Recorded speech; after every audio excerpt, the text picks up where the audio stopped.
Hello everybody, my name is Brady and we are back with another React video, and today we're going to be checking out more extra history. We're going to be continuing the series on Justinian and Theodora, and Justinian's back in the title! Yay! And he's awake. That's cool. The previous episode was quite possibly my favorite, which it feels kind of weird to say with all the action and excitement of some of the episodes that came before it. I thought although it was comparatively simple, I thought the subject matter it took on was so fun. I guess with the concept of a plague being such a relevant one today, that just kind of made my ears perk up, and I'm like, oh yeah, I haven't read anything about the plague since the actual pandemic broke out, so that was actually very interesting to me, and I'm very excited to see how Justinian's going to factor into this. This might be the most excited that I have been going into one of these. That's why I'm doing it the day after the previous one. Usually I take bigger breaks, but I'm much more excited about this now because I really enjoy this kind of stuff. The military stuff, it's fine. It's okay as far as I'm concerned, but I really love this domestic policy stuff. So now that we've got Justinian back, let's see how he handles the problems that he's been napping through.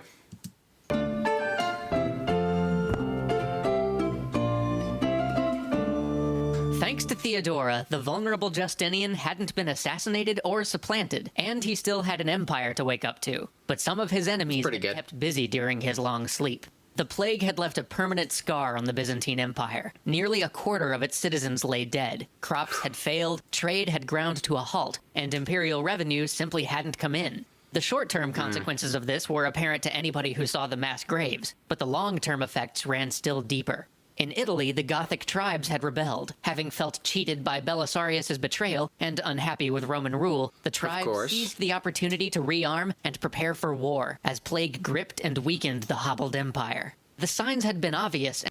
So, with that many people dying, you've lost a lot of your workforce. I suppose you could gain a little bit of money out of it if you somehow seize the assets of the dead, but that can only replace financial assets, a lot of these abstract economic assets, but losing that many people, that's the biggest problem here. That can't be quickly replaced in this case. I don't know if the plague... I'm a little lost on the timeline once again. Once I start to figure out the timeline, I'm starting to... I fall off very quickly because it's hard to tell how much time is passing between event and event. So hopefully they'll update us on how much time has passed. And yet the Byzantines had done nothing. The Gothic leadership had even squabbled and fought, leaving them vulnerable and weak. And yet the Byzantines had done nothing. Why?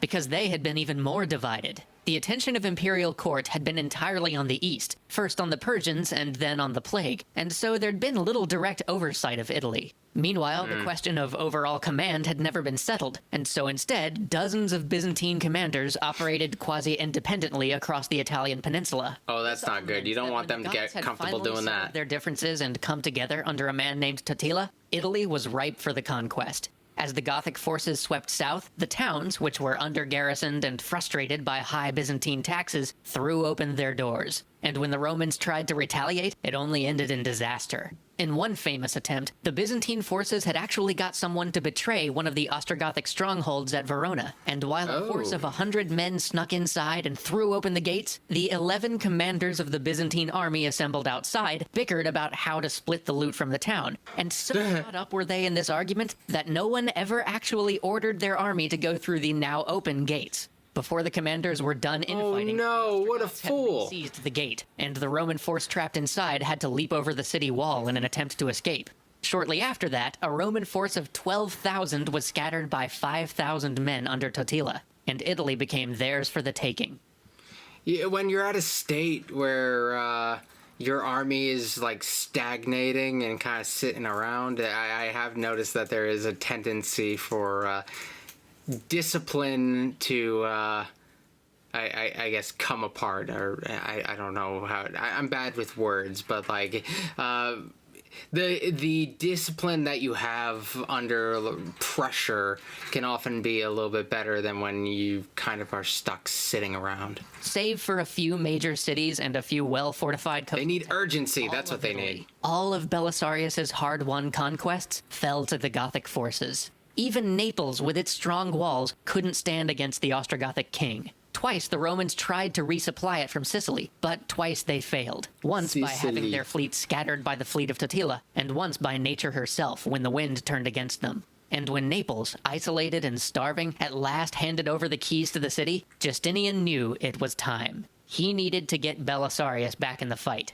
But the empire was already strained to its limits. Justinian made Belisarius underwrite the cost of the war, sending him off essentially without an army to collect conscripts along the way. But through all of Thrace and Illyricum, Belisarius could only raise 4,000 men. And when he got to Italy, he found the situation to be even worse. There were very few Roman soldiers there, and they'd already gone for years without pay. Morale was at rock bottom. And not having that, I guess with the plague going around, there's going to be even less people. And what if you get the plague within your ranks? Like, I'd imagine you're pretty much screwed at that point. Military communities are so tight-knit, it would just spread like crazy.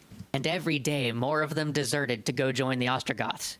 Belisarius had to start all over again, from the very boot of Italy. He secured a few towns and established a presence in a few ports, but soon he found himself out of resources. He had neither the men, nor the arms, nor the supplies he needed. And at the same time, many of those that he'd recruited along the road to Italy got word of the fact that barbarian tribes had invaded their homeland and deserted to defend their own families and farms. And while Belisarius had a few successes, and would on occasion even best Totila in the field, he could never capitalize on those successes enough to move the war forward. Plagued by insubordination and low morale, he couldn't even defend Rome, the city he had spent so much of his life trying to bring back into the empire, the goal that had personally cost him so much. The Byzantine Empire just couldn't support the war in Italy any longer. The ravages of the barbarians, the assaults of Khosrow, the utter devastation of the plague, all of these had sapped the empire of its vitality, of its strength. Its reserves had all been spent on monumental buildings and grand campaigns, and when these We've been getting a lot of attention paid to the military elements here, and with kind of like the specter, and I love the actual representation of the plague that they use as like an actual specter. There's the specter of the plague kind of looming over things. I want to see what happens if it actually does get within the military and how they actually cope with that, and I'm hoping that they cover that. If not, I'm sure I can find some information on it somewhere, but I'm hoping we get something like that, because that's kind of like been my favorite part so far. Waves of tragedy had hit, there was simply nothing left to fall back on. And so, though Belisarius was able to briefly reoccupy Rome, he was soon recalled to defend Constantinople, never to reunite Italy, and never to campaign again. And Rome, that city that was to be his and Justinian's legacy, fell again to the Ostrogoths not long after he departed. Meanwhile, rebellion had flared up in Africa, and the same old... I know that Belisarius is relatively popular among military buffs, but his is a name that I don't hear as much as many others. I assume that if he had the military success that he was aiming for, he probably would have been classified more among the great, more well-known names. I guess this kind of inconclusive nature of his campaign is probably going to take a little bit of wind out of his sails as far as like historical legacy goes. What you doing over there, bud? You having fun? Cool. Old story of lack of pay, disunity of command, and plague spreading through the army kept the rebellion alive for years. Fortunately, this rebellion was eventually successfully quelled the same year Belisarius withdrew from Italy, a much-needed victory amidst so many losses. It had cost more time and money than it ever should have, but at least it would not go the way of Italy. Then, in 548, Theodora died of cancer. Oh, there we go. At her casket, the indomitable emperor in tears for all to see. He would not... Okay, I knew Theodora was gonna...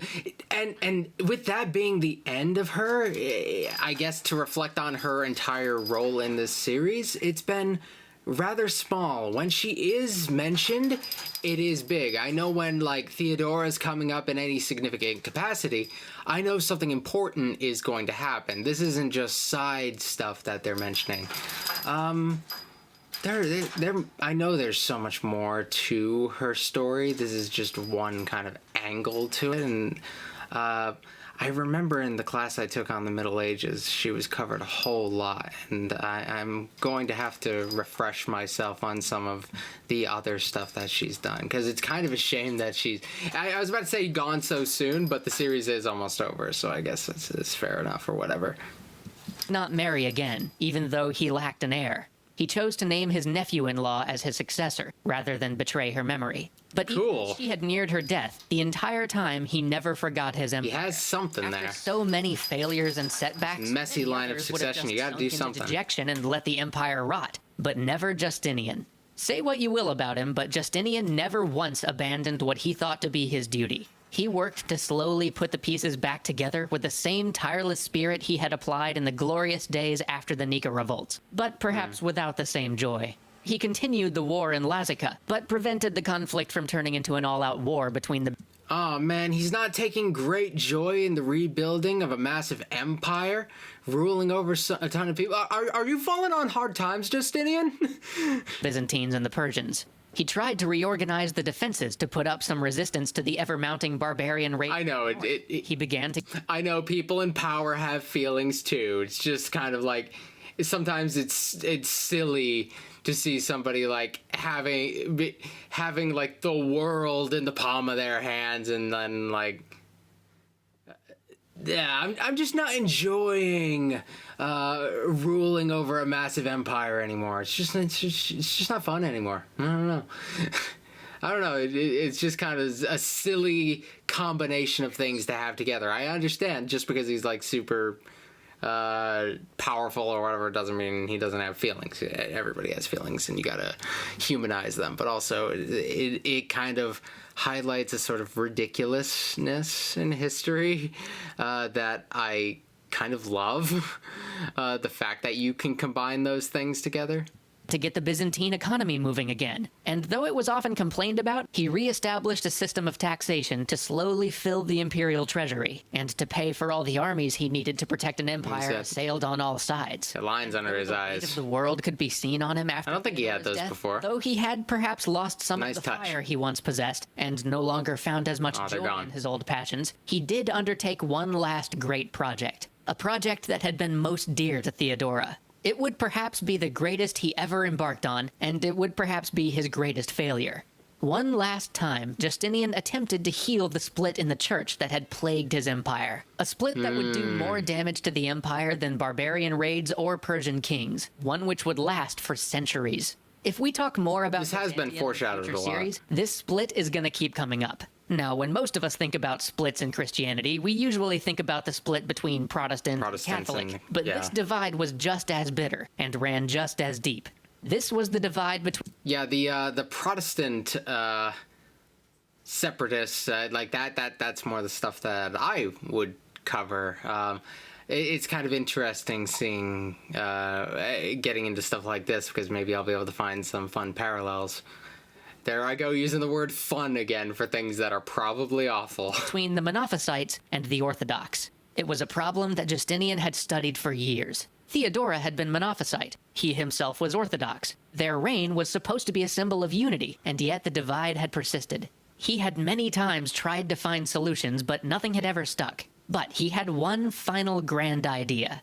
The church was split concerning a complex theological question over the singular or dual nature of Christ. But in practicality, it really came down to whether one accepted or refused the decisions of the Council of Chalcedon, where the dual nature of Christ had become orthodoxy. Justinian thought that he'd found a clever solution in the fact that the three strongest voices supporting that dual nature view also came from the now considered heretical Nestorian branch of Christianity. So, if he could just get everybody to condemn those guys, it's a scapegoat for the problem. Monophysites could accept Chalcedon, and everybody could move on. He had made this proclamation. So, in order to unite these people, you have to create a common enemy.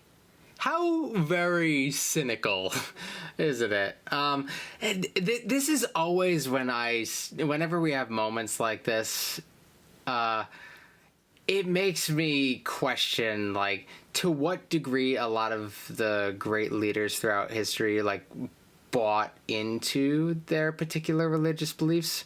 There are some that, like, really do seem to buy into it, and there are others who play around with it like it's just like another political tool, which in a lot of ways it is. But it always makes me wonder what's going on in their heads, and even experts in a lot of cases can't really know for sure. But it's moments like this, when everything gets so cynical and political around the religious question, it makes me be like, is this a game to you? Is this just a game to get ahead? I don't know. In the year 543, while Theodora was still alive, but he would fight to get the leaders of the church to sign on for the rest of his life. He worked to see that the Pope, who was staying with him during a period where he was exiled from Rome because it was in Ostrogothic hands, endorsed his view. The Pope eventually gave in and agreed, though with great reluctance because he knew exactly what it would mean to his followers in Italy. He knew what would eventually prove true. This would not heal the schism in the East. Rather, it would simply end up creating a schism in the West. And so Italy has fallen. Theodora is gone, and the great project that their union was supposed to symbolize, the healing of the faith of the empire, lies in tatters. But slowly, Justinian is rebuilding. He's not done yet. So join us next time as we conclude the reign of Justinian.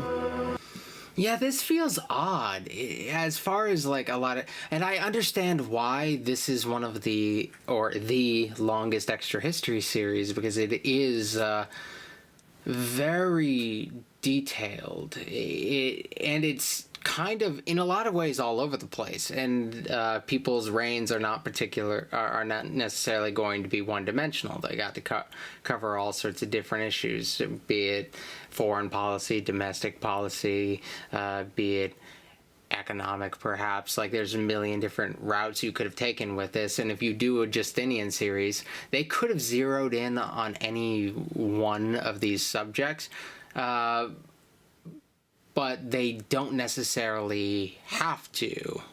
In this case, you're taking a broader thing, which will seem a little bit less focused, but it'll also be a little bit more all-encompassing, which is very interesting. But like, it makes me think, like, how could they possibly end this in one more episode? It feels like so much is up in the air. I feel like I'm not satisfied yet. But I guess we'll see how that ends up going. And then we'll be done with Justinian and Theodora, which has been quite the journey.